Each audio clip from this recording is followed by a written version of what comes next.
Hello everybody. Express entry system is going to see some big changes in the upcoming months. We have talked about it in the past, but back then we didn't have much information, and now as and when the things are getting closer, we are getting more information about it. Yes, in this video I'm going to talk exactly about that. We're going to talk about the Bill C19. What exactly is this bill about? It has got the royal assent, so which means it is formal now.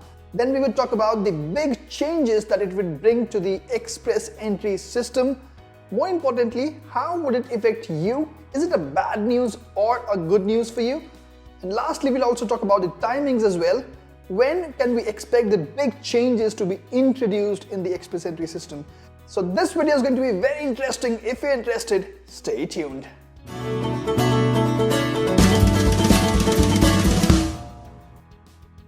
Okay guys, last week the Bill C19 has got the royal assent. What does it mean? It simply means that all the changes that were proposed in the bill have been approved. Now the first question that would come to your mind is, what is Bill C19 and what we're talking about here?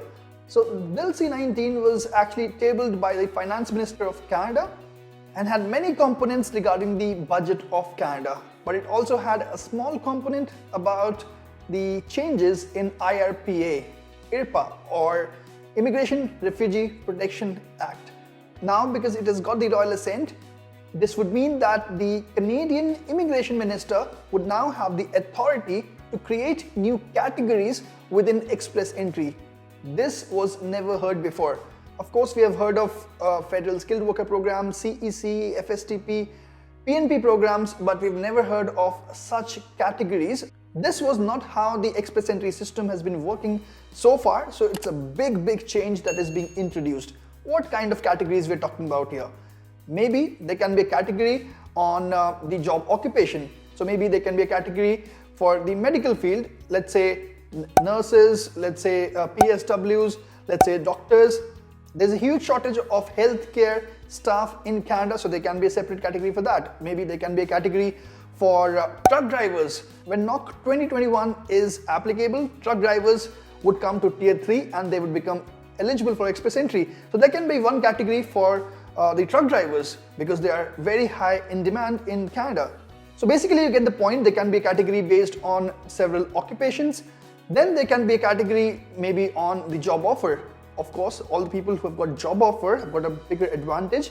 Right now they get more points, but there isn't a category which can actually prioritize them if the cutoff score is, let's say, 480 and anyone who's having a job offer makes it up to 460. Then even having the job offer won't get him the PR. So maybe there's a category for all those people who are having a job offer. They can create a category for Anglophones and Francophones, which means English speaking and French speaking people. There can be a category for people who want to settle in particular province, maybe let's say Saskatchewan. If there's labor shortage over there, then maybe people who are interested in moving to Saskatchewan, there can be a separate category for that. Just an example.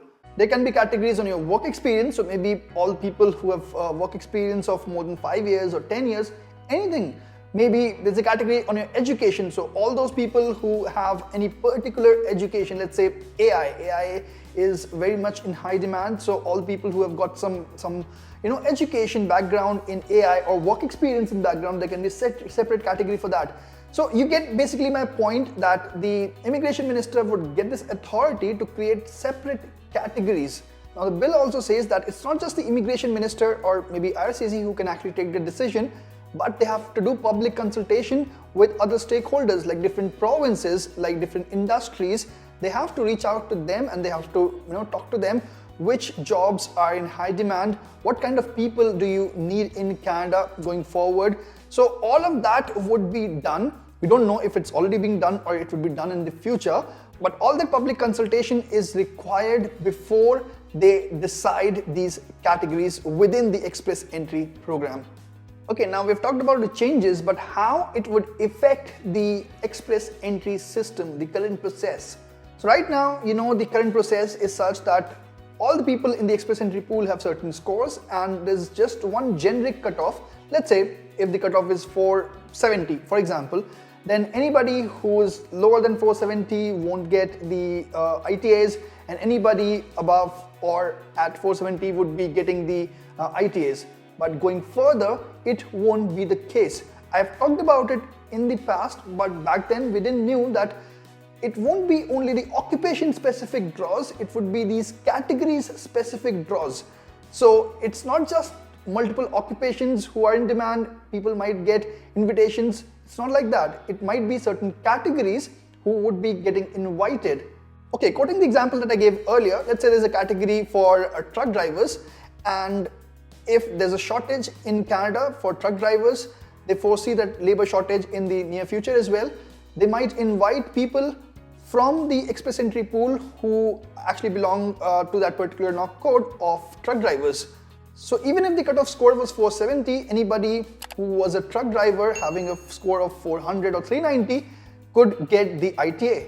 Similarly, if there's a category for those people who are having a job offer in hand, then they can issue invitations only to those people, or maybe the truck drivers and to those people who are having a job offer in any other occupations. So basically they can choose different categories and how many people they want to invite, and based on that they would conduct these draws. So now there's a big question, that would the current process, that is having a generic cutoff score, be replaced by these category specific draws? So there was an article on National Post where they interviewed the immigration minister, and he said that the current process won't be replaced by these category specific draws, but it would run in parallel. So what does this mean now? Now the quota of people that they want to invite has already been decided, which would mean that, let's say if they have to invite 4,000 people, then they can give 1,500 invitations as a generic cutoff, maybe 480, 485, whatever, and rest 2,500 invitations would be given to people from different categories. Let's say people who have job offers, people who belong to a particular job occupation category, that kind of a category, just like a truck driver. Maybe they can issue invitations, like 1,000 invitations to people who are francophones. I mean, it totally depends on them how they actually want to play along with those numbers, how they actually want to invite the specific categories of people, looking at the labor shortage here in Canada. It totally depends on them. But we keep hearing these snippets from some interviews of the immigration minister, something from the ATIP note, something from this bill, something in some different articles, but nothing is concrete right now. What we know is that these categories would be coming into play for sure, but which all categories, we don't know about it. That would be discussed in the parliament. The parliament is told that it should be disclosed to them, so we would hopefully get to know about it when it's being disclosed in the parliament. And we also don't know how they would be conducting these draws. The scenario that I told you just now was just a speculation. There are high chances, based on what the immigration minister Sean Fraser said in that interview, there are high chances that they can do it this way. There might be another way that they want to adapt. Okay, now the big question, how can it actually affect you, all the people who are waiting in the express entry pool? Is it a good news for you or a bad news for you? Would it affect you positively or negatively? So let's consider two different scenarios here. Number one, if the category specific draws actually totally replaces the existing process, that would mean that there won't be any generic cutoff scores, but there would be category specific draws which would be conducted, and those categories might have their own cutoff scores. That would mean that anybody who's having a very good score, maybe 480, 490, if his or her profile does not belong to any of those categories, he would not get the ITA. That's a bad news for that person. Now this might be heartbreaking to hear, but on the other hand, there would be people who would be getting ITAs or invitations even after having a low score, because now their categories has been selected and maybe they have a score of 390 and they get picked. So for the first scenario, it is a bad news for some, but a good news also for many people. Now the second scenario, maybe the existing process remains at its place and then there are some category specific draws as well. But of course the number of invitations that would be issued by the generic process would be much lower, maybe less than 50%, we don't know. Which means that if in a generic world there was a possibility that the cutoff score might drop again to 465, 470, 460, whatever, then it won't be dropping to that number anytime soon. The cutoff score would remain very high because the number of people who are getting invited would be very less through the generic process. But again, there would be a lot of category specific invitations issued as well. So many people would be getting the invitations when they have a low score. So again, it's a bad news for some and good news for many. Okay, now last question. When this big change would be implemented? The bill does not have any specific date, and there's no article in the internet, no interview by Sean Fraser which can claim that we know the tentative date when this new process would be implemented. But we have a little idea from the ATIP notes that the NOC 2016 would be replaced by NOC 2021 somewhere around November of 2022. So it might be a case that these changes through the Bill C19 would also be implemented around the same time, but I slightly doubt that. That's my personal feeling, because there needs to be all of this consultation, public consultation with multiple stakeholders. Then they would need to present that in Parliament. So there's a lot of things that would need to happen before they actually implement it. Of course, they would need to announce it beforehand also for people to be aware of it. So I don't think it's going to be happening in November.